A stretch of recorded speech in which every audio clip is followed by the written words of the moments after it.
Welcome to Sports Broadcasting Network. We are coming to you live from the SAP Performance Center facility in Santa Clara, California, where the Niners fans are cheering on their team, looking for a good training camp. But guys, the controversy surrounding this year has obviously been the wide receiver room.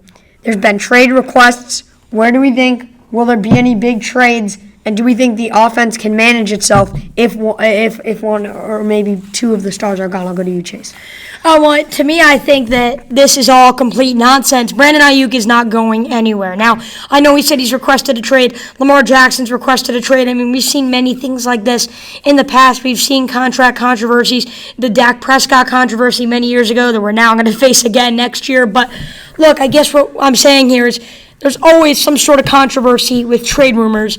He's reporting to training camp, which I think is a good sign. And even if he's requesting a trade, the 49ers have the leverage.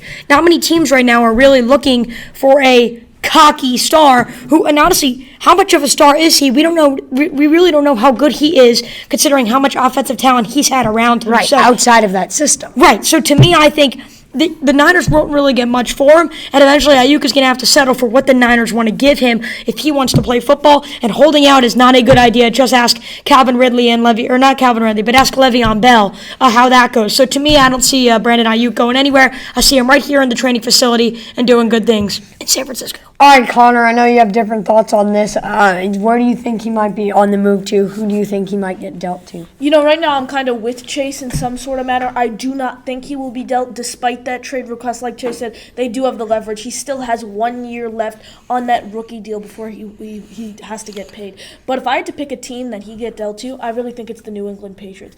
They're a young team. They have a young quarterback. They need to pay someone on the offensive side of the ball. He would fit in great with that receiver room. Their leading receiver last year only had 591 yards. They need a receiver who they could pay and be the future. But can you tell me why, if they're not a win-now team, why would they want to trade multiple, probably first or good young players for a guy when they are really not in a position to win? They're in a position to stockpile draft picks. In 3 years, though, in 3 years they're going to want to win. So if you could get a guy young like him, pay him. Yeah, but he's only on 1 year contract, so you're just going to have to pay him next year. They're going to trade for him now. Okay. Well, fans over here real quick. A Boston, yellow Boston shirt. Take it away.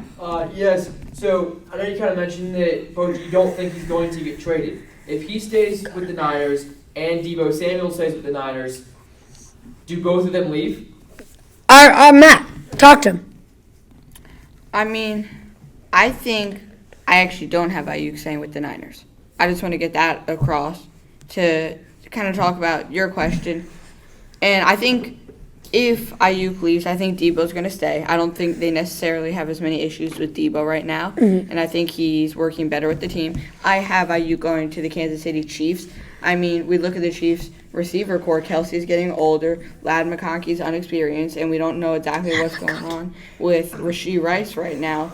So Mahomes needs his weapons, and I think Aiyuk's going to Kansas City, and I would assume that Deebo Samuel, George Kittle, the rest of them are all going to stay. Right here behind the camera in the play-by-play 23 shirt. Go ahead, Zeke Sprague, I think the name tag says. All right, guys, I just wanted to ask you a question because Wooler brought up a point that New England shouldn't trade for him because of this and that and only 1 year contract.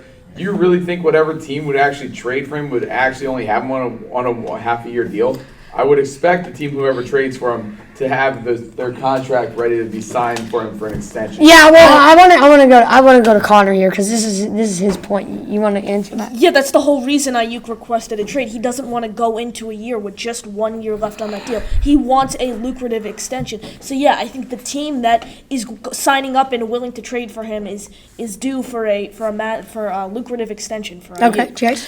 Yeah, I mean, to me, he's absolutely right there. I think Brandon Aiyuk wants that long-term deal, but however, the NFL is not a player empowerment league. The organizations do have the power here, and it ends up usually working in their favor. So even if somehow he does get traded, who says that the New England Patriots may just want to take a 1 year flyer, see how he works as a wide receiver, or a team like New England, you could say, and then maybe he didn't give up much assets because of the situation, and then you realize, okay, maybe he's not the right fit, you don't give him the deal that maybe he was looking for. So I know he'll want that lucrative deal, but it's not necessarily given that he will But then be will able he to get just, that deal. will then he just sit out for New England if they don't want to? Well, I mean, if they want to trade him, if he gets traded and sits out, then I mean, what is the future for his team? Then no other team is really going to want a guy like Right. him if he's just going to sit out whenever he doesn't like the situation. Again, this is not a player empowerment league. He's going to have to adjust, and if he doesn't adjust, it will not be a happy next few years for Brandon Ayuk. All right, great talk, guys. Again, we are coming to you live from the SAP 49ers Training Center.